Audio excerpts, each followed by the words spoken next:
All right, welcome to the Explainer. Today, we're going to do one thing and one thing only. Give you the power to start speaking English. Not in a few months, not in a few weeks, but right now. If you've ever felt totally stuck, wondering where to even begin, this is your starting line.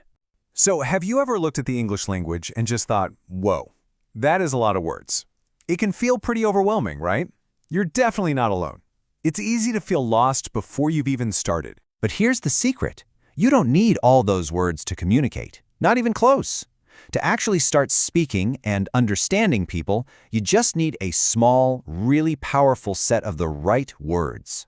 So let's think about this like we're building something. Piece by piece, block by block, we're going to construct your English. And in this explainer, I'm handing you the complete starter kit to do it. And this starter kit, it only has 51 words in it. That's it.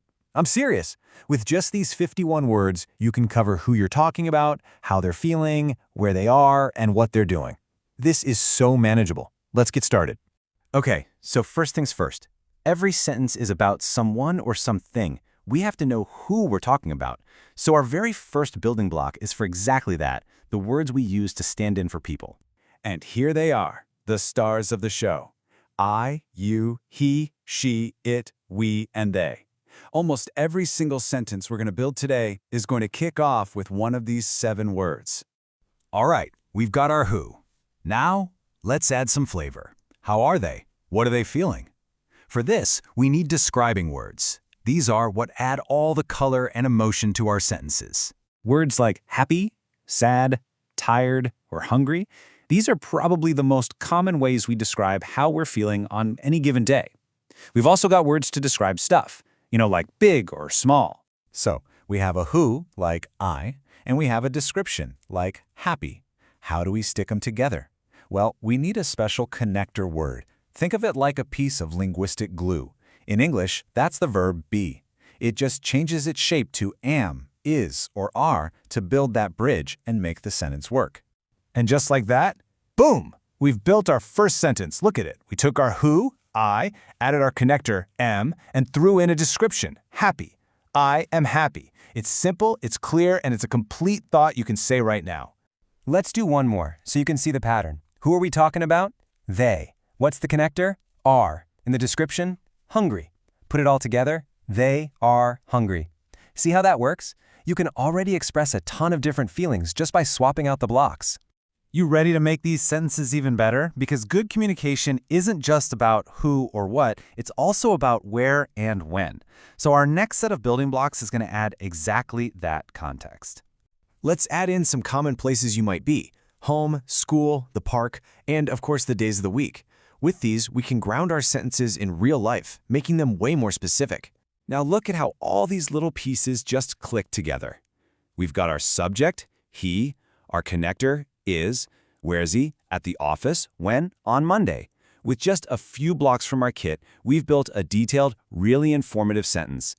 All right, it is time for the final block in our starter kit. So far, we've described how things are. Now, let's do things. It's time to introduce some action, and for that, we need action words, which we call verbs.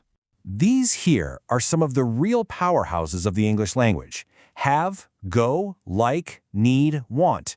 They express everything from possession and movement to preference and desire. Think of these as the engines of your sentences. Okay, here's a quick tip that makes a huge difference.